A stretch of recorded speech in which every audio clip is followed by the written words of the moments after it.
பதிவு உங்களுக்கு பிடிச்சிருந்தா மறக்காம லைக் பண்ணுங்க, ஷேர் பண்ணுங்க, கமெண்ட் பண்ணுங்க, சப்ஸ்கிரைப் பண்ணுங்க. நன்றி, வணக்கம். வாழ்க வையகத்து. What is living?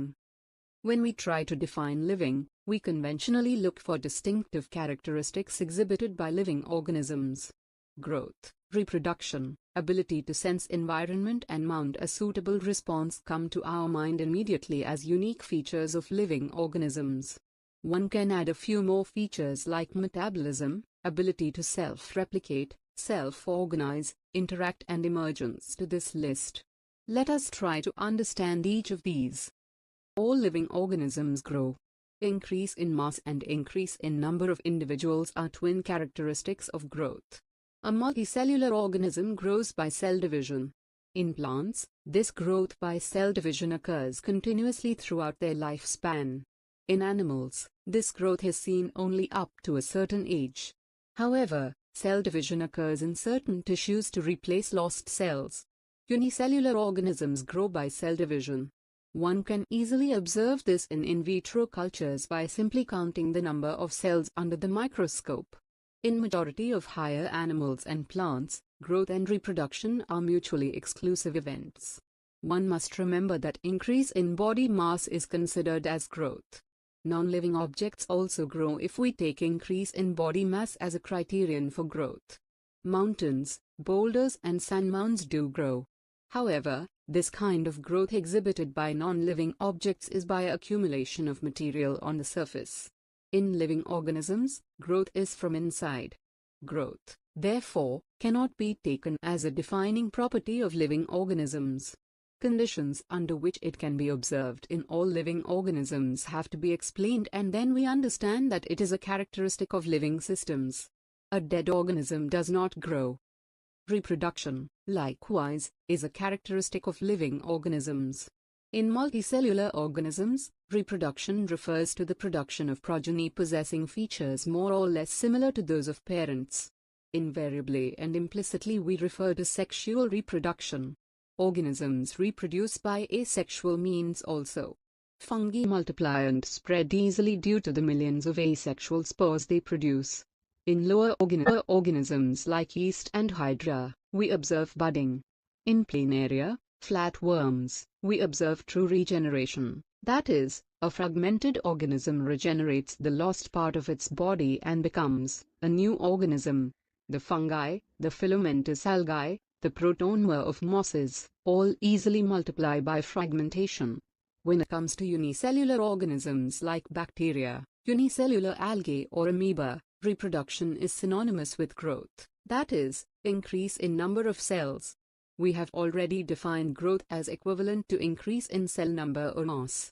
Hence, we notice that in single-celled organisms, we are not very clear about the usage of these two terms, growth and reproduction. Further, there are many organisms which do not reproduce: mules, sterile worker bees, infertile human couples, etc. Hence, reproduction also cannot be an all-inclusive defining characteristic of living organisms. Of course, no non-living object is capable of reproducing or replicating by itself. Another characteristic of life is metabolism. All living organisms are made of chemicals. These chemicals, small and big, belonging to various classes, sizes, functions, etc., are constantly being made and changed into some other biomolecules. These conversions are chemical reactions or metabolic reactions. There are thousands of metabolic reactions occurring simultaneously inside all living organisms, be they unicellular or multicellular. All plants, animals, fungi and microbes exhibit metabolism. The sum total of all the chemical reactions occurring in our body is metabolism. No non-living object exhibits metabolism. Metabolic reactions can be demonstrated outside the body in cell-free systems. Unisolated metabolic reactions outside the body of an organism, performed in a test tube, is neither living nor non-living.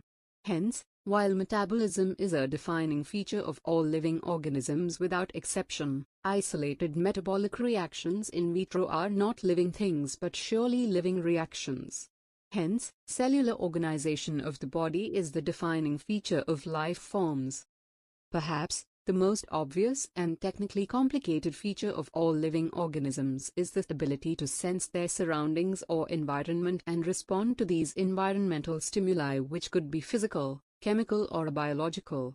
We sense our environment through our sense organs. Plants respond to external factors like light, water, temperature, other organisms, pollutants, etc. All organisms, from the prokaryotes to the most complex eukaryotes, can sense and respond to environmental cues. Photoperiod affects reproduction in seasonal breeders, both plants and animals. All organisms handle chemicals entering their bodies. All organisms, therefore, are aware of their surroundings. Human being is the only organism who is aware of himself, that is, has self-consciousness. Consciousness, therefore, becomes the defining property of living organisms. When it comes to human beings, it is all the more difficult to define the living state. We observe patients lying in coma in hospitals, virtually supported by machines which replace heart and lungs. The patient is otherwise brain dead. The patient has no self-consciousness. Are such patients who never come back to normal life, living or non-living? In higher classes, you will come to know that all living phenomena are due to underlying interactions. 1.2 Diversity in the living world. If you look around, you will see a large variety of living organisms, be it potted plants, insects, birds, your pets, or other animals and plants. There are also several organisms that you cannot see with your naked eye, but they are all around you. If you were to increase the area that you make observations in, the range and variety of organisms that you see would increase. Obviously, if you were to visit a dense forest, you would probably see a much greater number and kinds of living organisms in it. Each different kind of plant, animal, or organism that you see represents a species. The number of species that are known and described range between 1.7 and 1.8 million. This refers to biodiversity, or the number and types of organisms present on Earth. We should remember here that as we explore new areas, and even old ones, new organisms are continuously being identified. As stated earlier, there are millions of plants and animals in the world. We know the plants and animals in our own area by their local names. These local names would vary from place to place, even within a country. Probably you would recognize the confusion that would be created if we did not find ways and means to talk to each other, to refer to organisms we are talking about. Hence, there is a need to standardize the naming of living organisms such that a particular organism is known by the same name all over the world. This process is called nomenclature. Obviously, nomenclature or naming is only possible when the organism is described correctly and we know to what organism the name is attached to. This is identification. In order to facilitate the study, number of scientists have established procedures to assign a scientific name to each known organism. This is acceptable to biologists all over the world. For plants, scientific names are based on agreed principles and criteria, which are provided in International Code for Botanical Nomenclature, ICBN. You may ask, how are animals named? Animal taxonomists have evolved International Code of Zoological Nomenclature, ICZN. The scientific names ensure that each organism has only one name. Description of any organism should enable the people, in any part of the world, to arrive at the same name. They also ensure that such a name has not been used for any other known organism.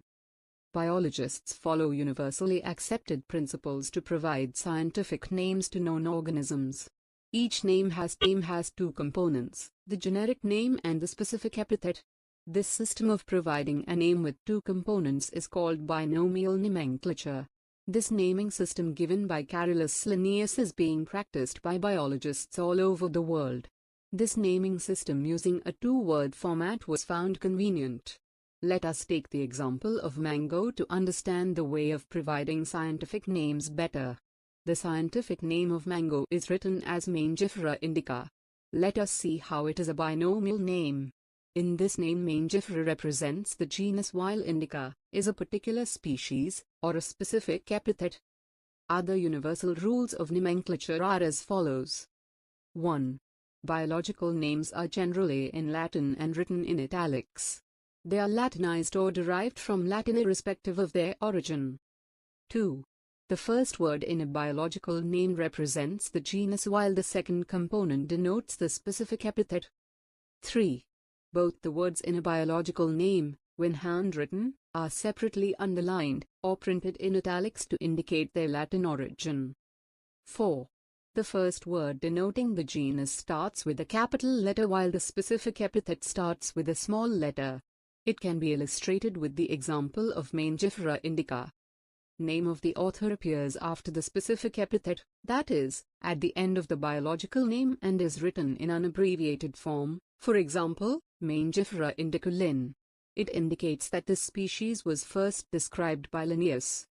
Since it is nearly impossible to study all the living organisms, it is necessary to devise some means to make this possible. This process is classification. Classification is the process by which anything is grouped into convenient categories based on some easily observable characters. For example, we easily recognize groups such as plants or animals or dogs, cats or insects. The moment we use any of these terms, we associate certain characters with the organism in that group. What image do you see when you think of a dog? Obviously, each one of us will see dogs and not cats. Now, if we were to think of Alsatians, we know what we are talking about.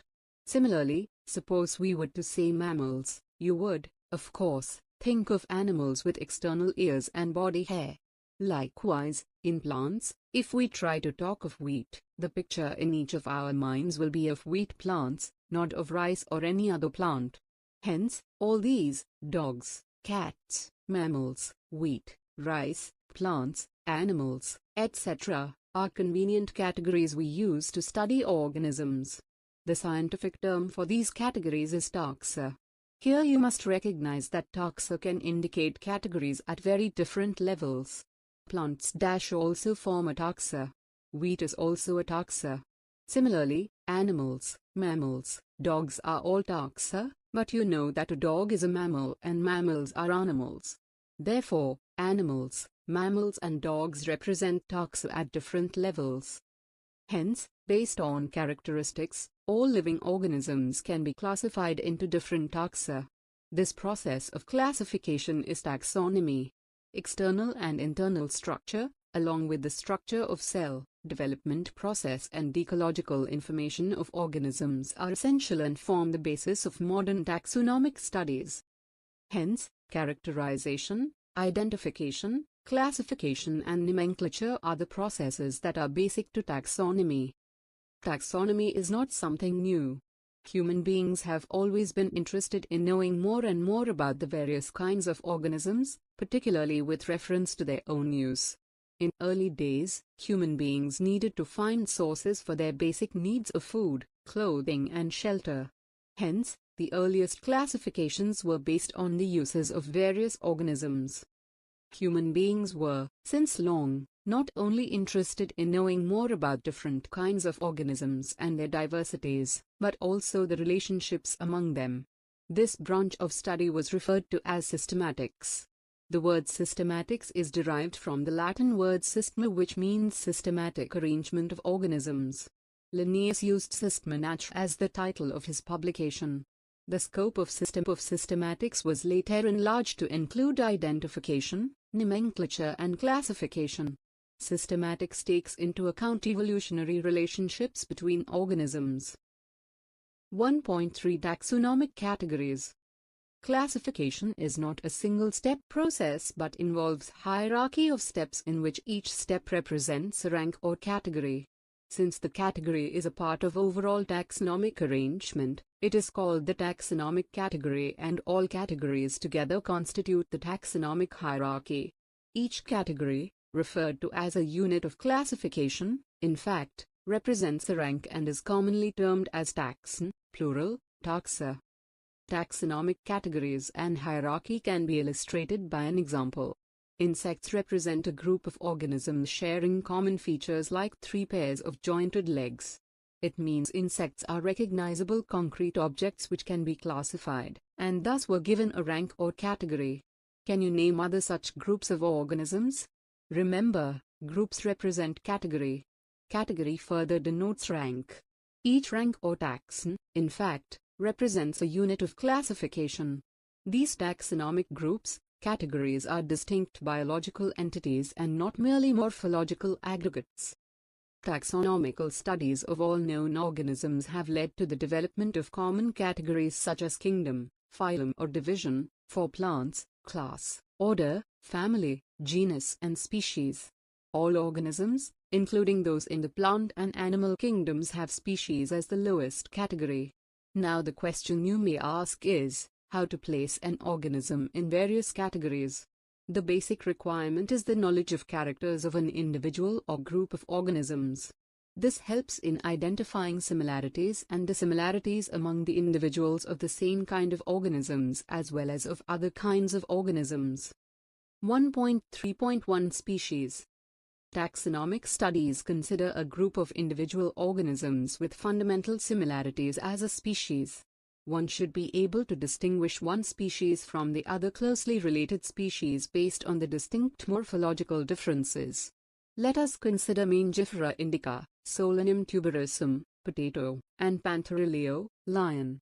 All the three names, indica, tuberosum and leo, represent the specific epithets, while the first words Mangifera, Solanum and Panthera are genera and represents another higher level of taxonocategory. Each genus may have one or more than one specific epithets representing different organisms, but having morphological similarities. For example, Panthera has another specific epithet called tigris and Solanum includes species like Nigrum and Melongena.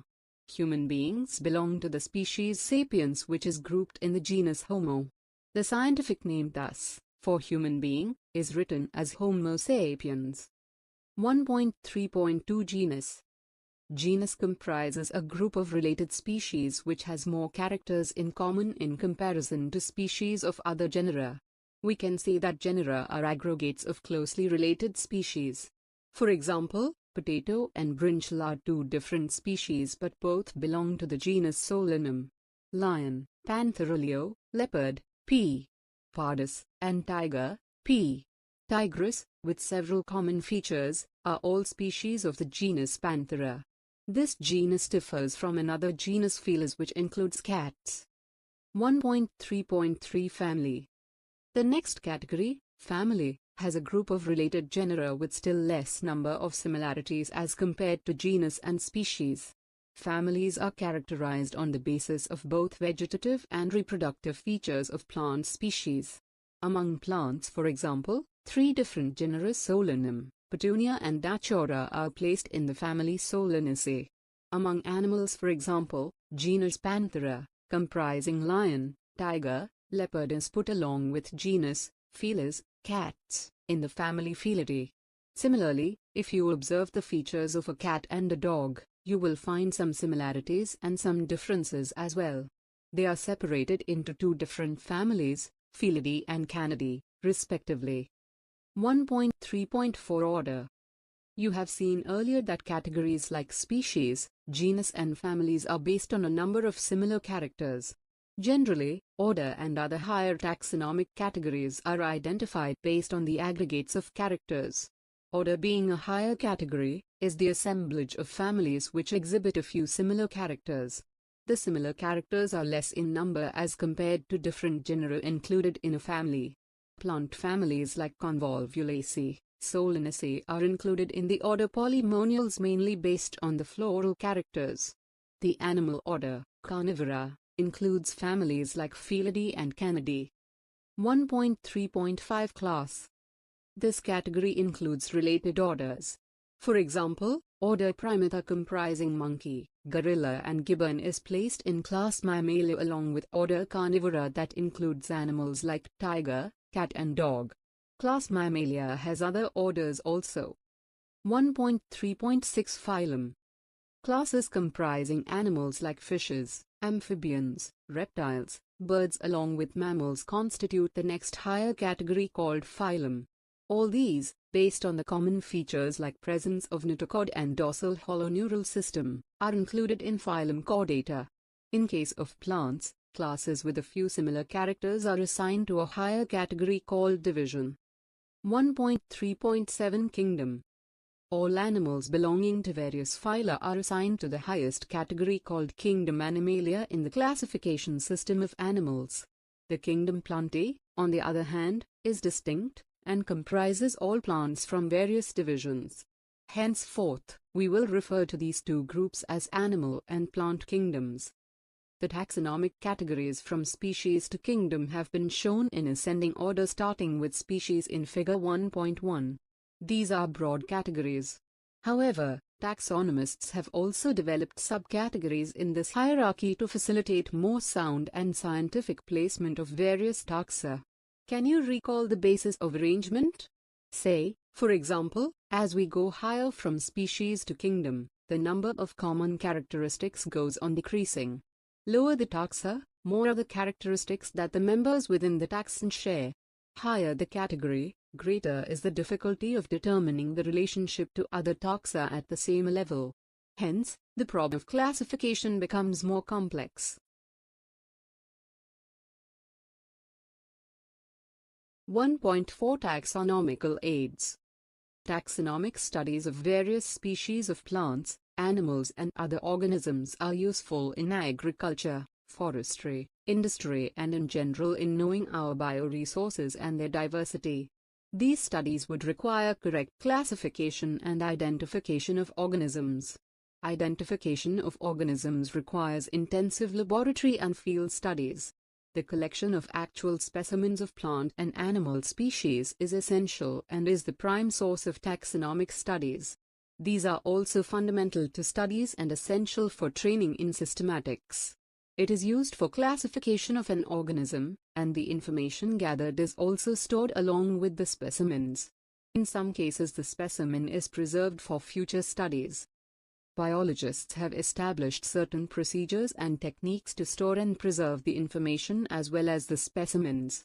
Some of these are explained to help you understand the usage of these aids. 1.4.1 Herbarium. Herbarium is a storehouse of collected plant specimens that are dried, pressed and preserved on sheets. Further, these sheets are arranged according to a universally accepted system of classification. These specimens, along with their descriptions on herbarium sheets, become a storehouse or repository for future use. The herbarium sheets also carry a label providing information about date and place of collection, English, local and botanical names, family, collector's name, etc. Herbaria also serve as quick referral systems in taxonomical studies. 1.4.2 Botanical Gardens. These specialized gardens have collections of living plants for reference. Plant species in these gardens are grown for identification purposes and each plant is labeled indicating its botanical, scientific name and its family. The famous botanical gardens are at Kew, England, Indian Botanical Garden, Howrah, India, and at National Botanical Research Institute, Lucknow, India. 1.4.3 Museum. Biological museums are generally set up in educational institutes such as schools and colleges. Museums have collections of preserved plant and animal specimens for study and reference. Specimens are preserved in the containers or jars in preservative solutions. Plant and animal specimens may also be preserved as dry specimens. Insects are preserved in insect boxes after collecting, killing and pinning. Larger animals like birds and mammals are usually stuffed and preserved. Museums often have collections of skeletons of animals too. 1.4.4 Zoological parks. These are the places where wild animals are kept in protected environments under human care and which enable us to learn about their food habits and behavior. All animals in a zoo are provided, as far as possible, the conditions similar to their natural habitats. Children love visiting these parks, commonly called zoos. 1.4.5 Key. Key is another taxonomical aid used for identification of plants and animals based on the similarities and dissimilarities. The keys are based on the contrasting characters generally in a pair called couplet. It represents the choice made between two opposite options. This results in acceptance of only one and rejection of the other. Each statement in the key is called a lead. Separate taxonomic keys are required for each taxonomic category such as family, genus and species for identification purposes. Keys are generally analytical in nature. Flora, manuals, monographs and catalogs are some other means of recording descriptions. They also help in correct and incorrect identification. Flora contains the actual account of habitat and distribution of plants of a given area. These provide the index to the plant species found in a particular area. Manuals are useful in providing information for identification of names of species found in an area. Monographs contain information on any one taxon.